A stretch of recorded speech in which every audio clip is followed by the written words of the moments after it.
Assalamualaikum warahmatullahi wabarakatuh.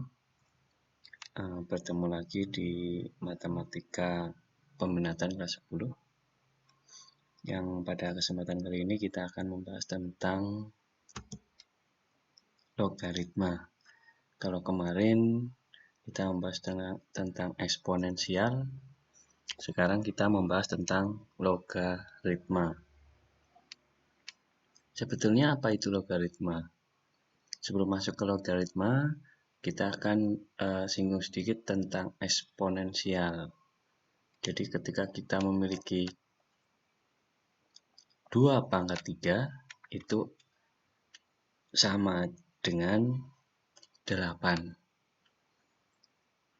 Nah, ketika kita balik pertanyaannya, kalau ini pertanyaannya 2 pangkat 3 sama dengan berapa? Ketemunya 8. Nah, sekarang pertanyaannya kita balik. 2 pangkat berapa yang ketemunya 8? Atau bisa kita tuliskan 2 pangkat X sama dengan berapa? Sama dengan 8. Berarti bisa kita selesaikan atau kita selesaikan seperti menyelesaikan persamaan bentuk pangkat. Maka harus kita samakan dulu. Ini 2 pangkat 3. Maka X sama dengan 3. Nah, bentuk seperti ini bisa kita tuliskan ke dalam pertanyaan seperti ini, bisa kita tuliskan ke dalam bentuk logaritma. Maka pertanyaannya adalah seperti ini. 2 adalah bilangan pokoknya. Log 8 sama dengan berapa? Artinya, ketika kalian menuliskan bentuk logaritma seperti ini, 2 pangkat berapa yang ketemunya 8? Sama dengan berapa? 3. Dari sini bisa memahami? Kita ulangi ya. Contoh lagi. 3 log 27. Ketemunya berapa? Iya, berarti ketemunya juga di 3. Atau bentuk yang seperti ini, misalkan kalian bingung, 3 log 27 itu bisa kita tuliskan menjadi 3 log 3 pangkat 3. Maka kalau bentuk seperti ini, kalau sudah sama, maka hasilnya adalah pangkatnya 3. Sama dengan ini, kalau kita rubah ke dalam bentuk seperti itu, 2 log 2 pangkat 3 sudah sama, maka ketemunya di 3. Nah, pengertian dasar ini harus kalian pahami. Ketika kalian mengalami kesulitan tentang bentuk logaritma, kalian kembalikan ke bentuk pangkat. Saya kira seperti itu untuk pengertian logaritma. Jadi, logaritma bisa kita tarik kesimpulan adalah kebalikan dari bentuk pangkat. Oke, satu lagi. Misalkan saya punya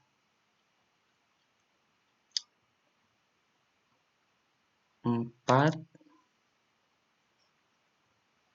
log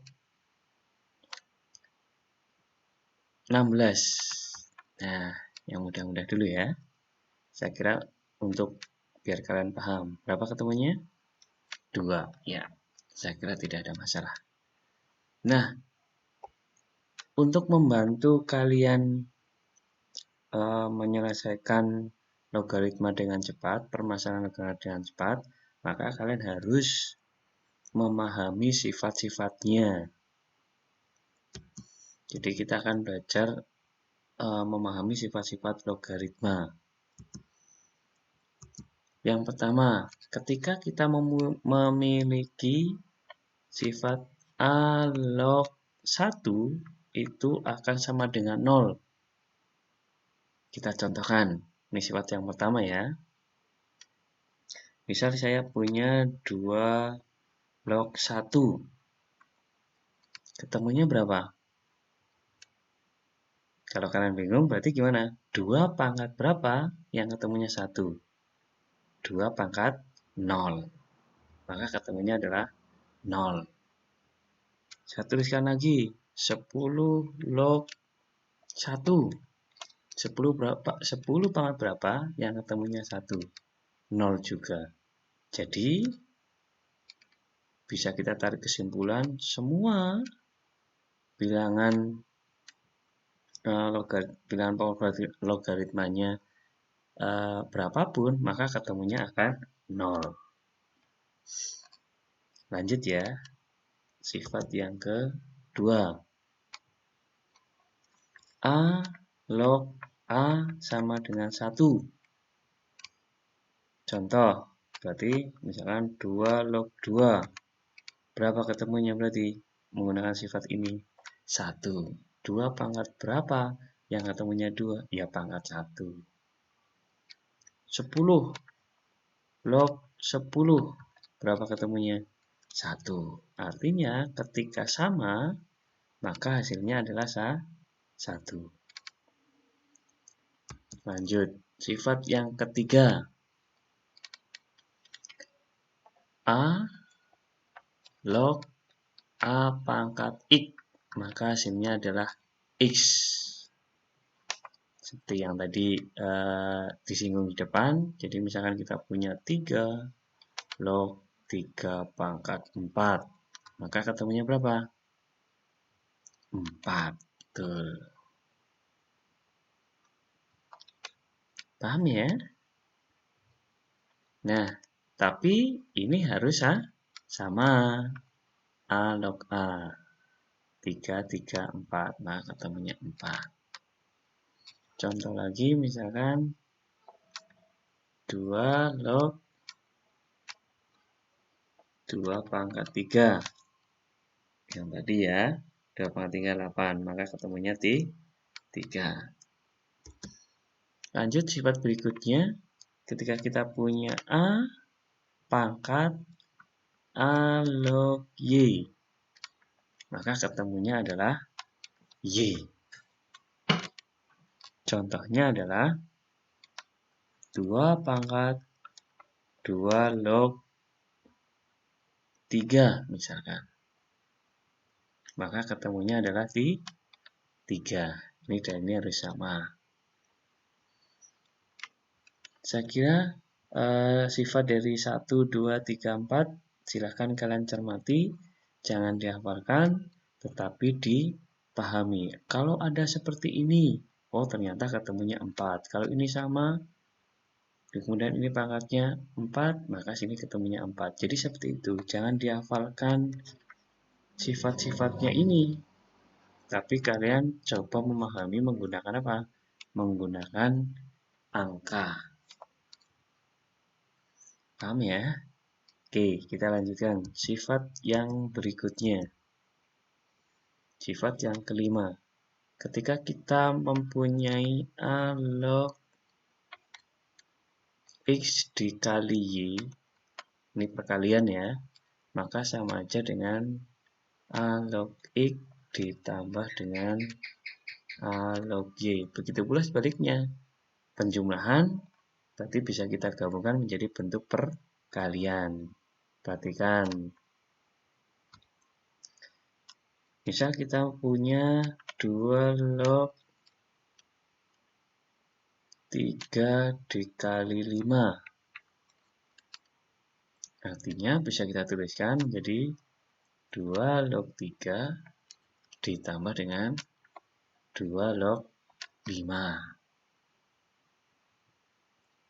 Ini kalau perkalian jadi penjumlahan. Begitu sebaliknya penjumlahan jadi perkalian. Sifat yang berikutnya adalah pembagian.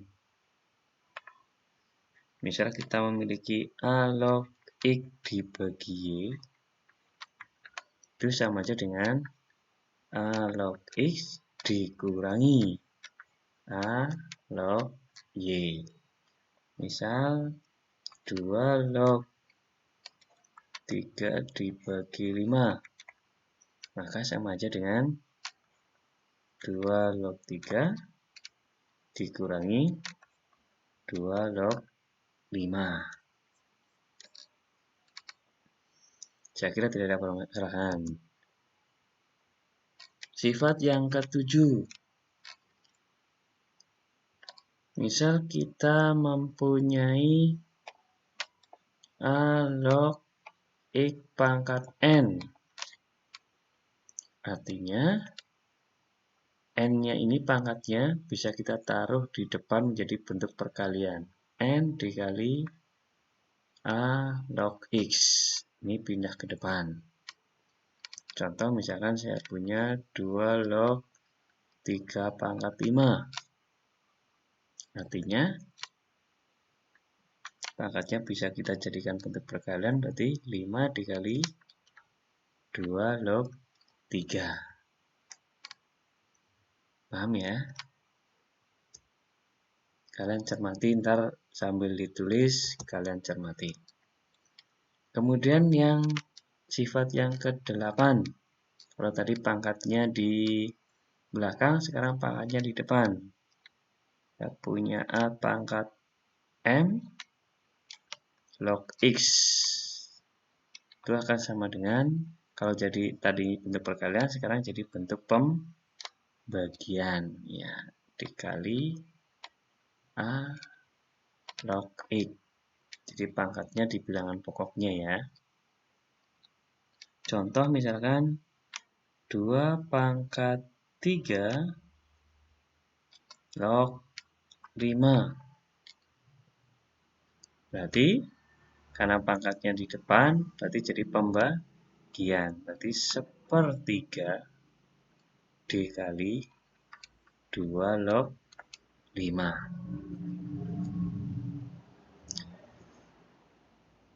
Oke, kita lanjut ke sifat berikutnya.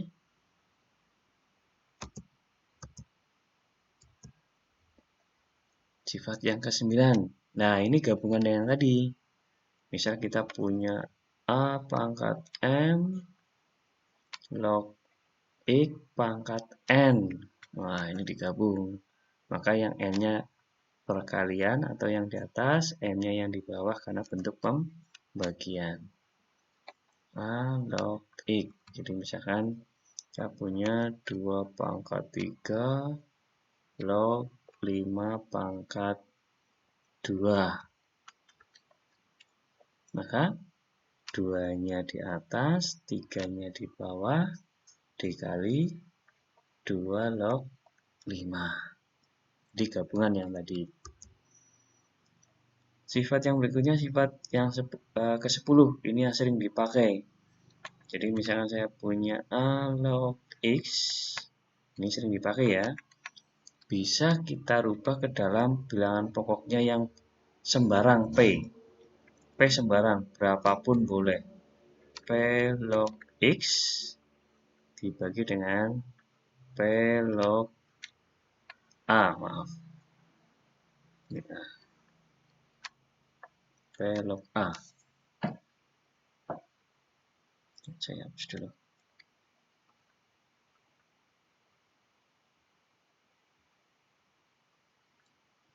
P log A. Artinya P itu sembarang. P ini sembarang. Bilangan pokok logaritmanya mau diganti berapapun sembarang. Tergantung di soal yang diminta. Maka ini sering dipakai. Saya contohkan.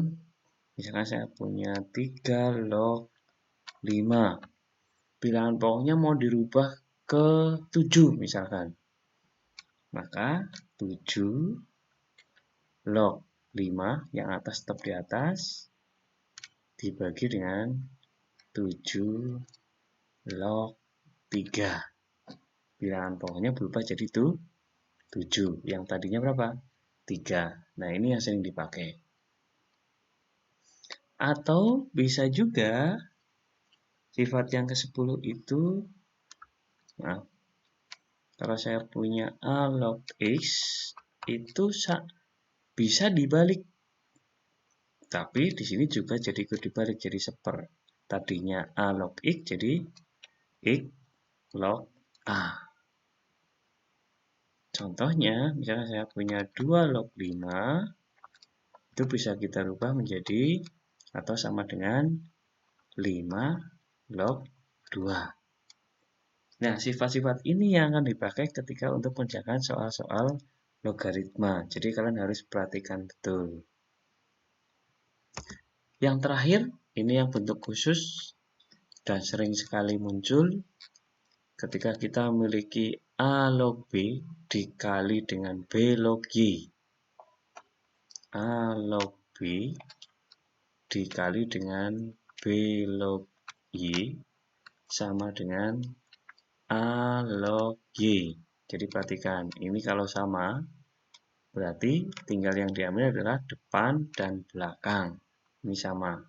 Bentuknya apa? Bentuknya perkalian. Jadi saya contohkan, 2 log 3 dikali 3 log 5, karena sudah sama ya, maka bisa kita hilangkan menjadi 2 log 5. Nih, jadi A log Y. Depan, belakang. Depan, belakang. Berarti 2 log 5 hasilnya. Atau misalkan kalau bentuknya seperti ini, Pak. Log 3 dikali 3 log 5 dikali 5 log 7. Hasilnya berapa, Pak? Ya ini hilang. Hilang. Berarti tinggal depan sama belakang. Berapa ketemunya? 2 log 7. Tapi ingat, ini harus sama. Nah, kemudian misalkan ada bentuk seperti ini lagi. 5 log 7 dikali dengan 3 log 5. Hasilnya berapa? Kan belum sama ini. Berarti tidak bisa ya. Karena bentuknya perkalian, pasti ntar akan mengacu ke sifat yang ini. Tinggal kalian rubah atau kalian sesuaikan dengan sifatnya supaya berlaku. Kalau seperti ini belum berlaku, maka bagaimana? Karena bentuknya perkalian, maka depan dan belakang boleh berpindah-pindah. Saya contohkan misalkan 2 kali 3 itu sama dengan 6. Betul ya?